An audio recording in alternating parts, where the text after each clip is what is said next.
Crystal Dynamics' The Horde for 3DO combines a mini-movie with a strange fusion of strategy game and arcade hack and slash.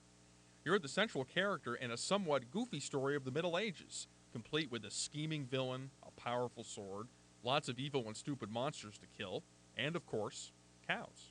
You're a castle servant named Chauncey, who gains favor with the king through timely use of the Heimlich maneuver. This scene is shown in a film segment, and overacted beyond belief, with the barely capable Chauncey played, appropriately enough, by the barely capable Kirk Cameron. The king, played by Michael McCarthy, is so overcome with gratitude that he dubs his lifesaver Sir Chauncey the Brave. And now a word from our sponsors. Magic Candle was one of the best role-playing games of its time. It has a fantastic plot and gameplay that will make you think you're playing a real pencil and paper game on your computer. Look in the main menu under Install Demos for the complete game, or check out our article under the Features section in the main menu. You've seen his games, you've played out his fantasies, now listen to what he has to say. Lord British talks to IE. Check it out under the Features section in the main menu, or the Interactive Interviews section in the Table of Contents. We now return you to the show. This angers the evil High Chancellor Mailer, played by Michael Gregory, and he determines to make Chauncey's life more painful than it should be. He's delighted to hear that Sir Chauncey's first task is to rescue the Shimto planes from the frequent attacks of, yes, you guessed it, the Horde. The Horde is composed of diverse Hordelings, ranging from the hyperactive adolescents to the really slow but almost unstoppable juggernauts. There are also the piranhas, the shamans, and various terrain adaptations. These fiends do have some important features in common, though. They're very hungry, very stupid, and very messy when they burst like overripe tomatoes. You have to defend your domain from these voracious idiots, and also make enough money from its agriculture to pay the High Chancellor's ever-rising taxes. The game starts as a strategy field, in which you have 2 real-time minutes to prepare for the inevitable Horde attack. You can expand the lakes to the point where any Hordeling who wanders in will drown.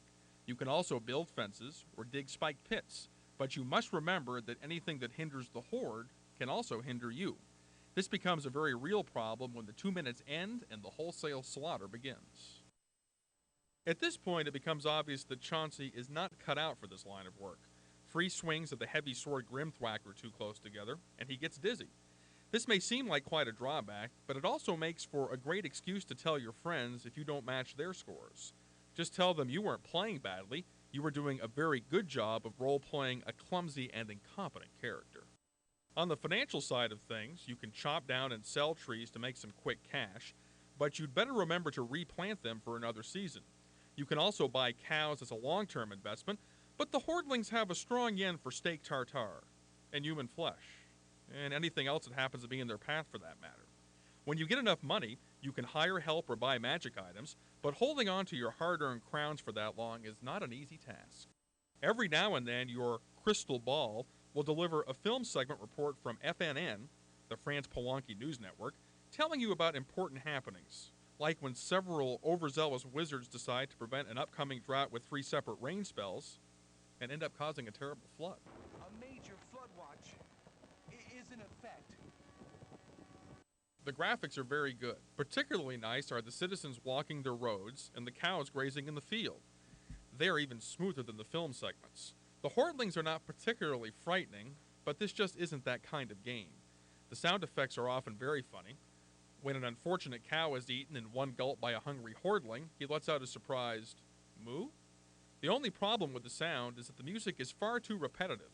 Given that you spend 4 or 5 years in one village, you'd think they could write a new song every once in a while. The film portions are not as funny as the rest of the game, unfortunately. I'm sure it's deliberate, but they have all the subtlety of a road accident. As usual, the best part is the bad guy. Michael Gregory as the High Chancellor is reminiscent of Dr. Clayton Forrester on Mystery Science Theater 3000. He just enjoys being evil so much. As for Kirk Cameron, you may actually be grateful for the chance to lead him to his death or imprisonment. The Horde is the first worthy game I've seen for the 3DO. Despite the asinine video scenes, which mercifully were not incorporated into the gameplay, there's an awful lot to like about the Horde. The graphics really push the 3DO to its limit, and the animation must be seen to be believed. Sound effects are atmospheric, and the music is excellent if repetitive. The best part about it, however, is that it's a totally original game concept, something as rare these days as an adolescent hordeling on the Shimto Plains. At least when Chauncey Grimthwacker and I get through with them.